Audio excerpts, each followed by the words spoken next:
তেল মশলা ছাড়া পাকিস্তানি পেশোয়ারি নামকিন গোশের জন্য কিন্তু আমরা সবাই পাগল। তবে অনেকে অথেন্টিক রেসিপি না জানার কারণে ভয়ে থাকে আসলেই মাংসটা মজা হবে কিনা। তাদের জন্য আজকের আমার এই রেসিপি। একবার শুধু এই রেসিপি ফলো করে পেশোয়ারি বিফটা তৈরি করে দেখেন, সারা জীবনের স্বাদ আপনাদের মুখে লেগে থাকবে। আসসালামু আলাইকুম everyone, welcome to Apsara's mini kitchen. Peshawari গোশ বা পেশোয়ারি বিফ রান্না করার জন্য আজকে আমি এখানে নিয়েছি 1 কেজি পরিমাণ গরুর মাংস। আর মাংসগুলোকে আমি একটু বড় সাইজ করে কেটে নিয়েছি। অথেন্টিক পেশোয়ারি রান্নায় কিন্তু মাংসটাকে এরকম একটু বড়ই রাখে, তবে আপনারা চাইলে ছোট করে কেটে নিতে পারেন। আর অবশ্যই এই রান্নার জন্য মাংসের সঙ্গে চর্বি নিতে হবে আর একটা নল্লি বা হাড় নিতে হবে। যেহেতু এই রান্নার মধ্যে কোনো তেল ব্যবহার হবে না, তাই এভাবে চর্বি আর নলি নিলে রান্নাটা অনেক বেশি জুসি আর ফ্লেভারফুল হবে। প্রথমে এই মাংসগুলোর সঙ্গে আমি 1 চা চামচ লবণ দিব। লবণটাকে মাংসের সঙ্গে খুব ভালো করে মাখিয়ে নিব। এরপরে মাংসগুলোকে আমি 30 মিনিটের জন্য রেস্টে রেখে দিব একটা ঢাকনা দিয়ে ঢেকে। লবণ দিয়ে মাংসটাকে মেখে নেওয়ার পর এভাবে একটু রেস্টে রাখা অনেক বেশি জরুরি মাংসটাকে জলদি সফট করার জন্য। 30 মিনিট পর যে প্যানে আমি রান্না করব এই মাংসগুলোকে সে প্যানের মধ্যে নিয়ে নিব। এরপর এখানে দিয়ে দিব আমি কয়েক টুকরো আলুগুলোকে আমি একটু বড় করে কেটেছি। পেশোয়ারি এই নামকিন বিফের সঙ্গে অনেকে আলুটা পছন্দ করে, আবার অনেকে করে না। আপনারা না পছন্দ করলে বাদ দিতে পারেন।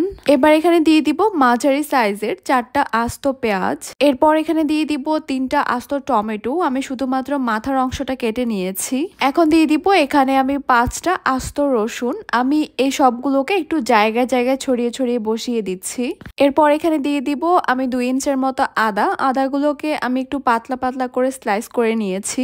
এরপর এখানে যাবে 4টা আস্ত বোম্বাই মরিচ বা নাগা মরিচ। আস্ত দেওয়ার কারণে একদমই ঝাল হবে না, তবে অনেক সুন্দর ফ্লেভার বের হবে। এরপর এখানে দিয়ে দিব 1 চা চামচের মতো আস্ত কালো গোলমরিচ। পেশোয়ারির নামকিন গোশ বা বিফের সঙ্গে মশলা বলতে শুধু এই একটা উপকরণই যাচ্ছে, কালো গোলমরিচ, তাও আবার আস্ত দিতে হবে। এরপর এখানে দিয়ে দিব 1/2 চা চামচ লবণ। যেহেতু আগেও লবণটা দিয়েছিলাম তাই লবণটা একটু বুঝে দিতে হবে। সবশেষে এখানে দিয়ে দিব আমি 1 চা চামচ ঘি। এটা টোটালি অপশনাল। অথেন্টিক রেসিপিতে কিন্তু কোনো রকমের তেল বা ঘিয়ের ব্যবহার হয় না। আগেই বলেছিলাম তেল মশলা ছাড়া, তাই অবশ্যই আপনারা চাইলে বাদ দিতে পারেন। তবে এই পেশোয়ারির নামকিন গোশের সঙ্গে ঘিয়ের ফ্লেভারটা আমার কাছে অনেক বেশি ভালো লাগে, তাই আমি দিয়েছি। যতই বলেন না কেন বাঙালির মন বলে কথা। এবার এই সব কিছুকে আমি 2 থেকে 3 মিনিটের মতো একটু ভেজে নিব বা একটু কষিয়ে নিব।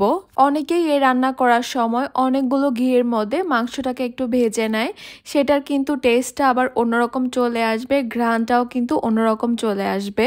আমি 2 মিনিটের মতো এগুলোকে কষিয়ে নেওয়ার পর এবার মাংসগুলোকে সিদ্ধ করার জন্য এখানে পরিমাণ মতো দিয়ে দিব ফুটন্ত গরম পানি। পানির পরিমাণটা এইভাবে দিতে হবে, মাংসগুলো ভালোভাবে সিদ্ধ হয়ে যাবে, আবার গ্রেভিও থাকবে।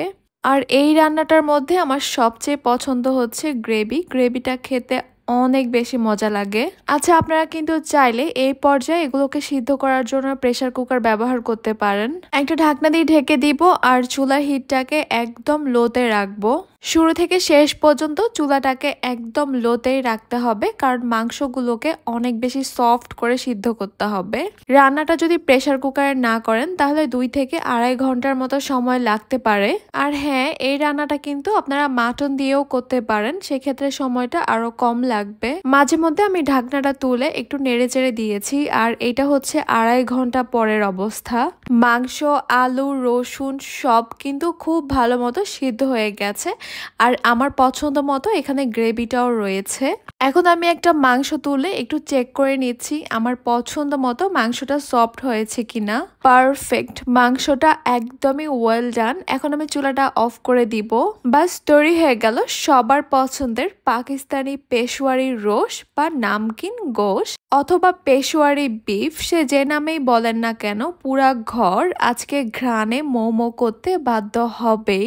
যখনই আপনি এই রান্নাটা করবেন সারা ঘর কিন্তু ঘ্রাণে একদম ছড়িয়ে ছিটিয়ে যাবে আর সবাই একবার হলেও দেখে যাবে কি রান্না হচ্ছে।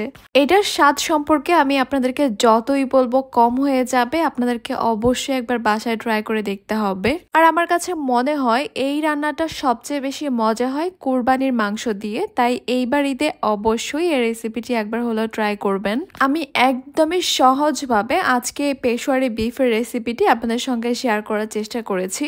আশা করছি আমার আজকের রেসিপি আপনাদের কাছে খুবই ভালো লেগেছে আর সহজও লেগেছে।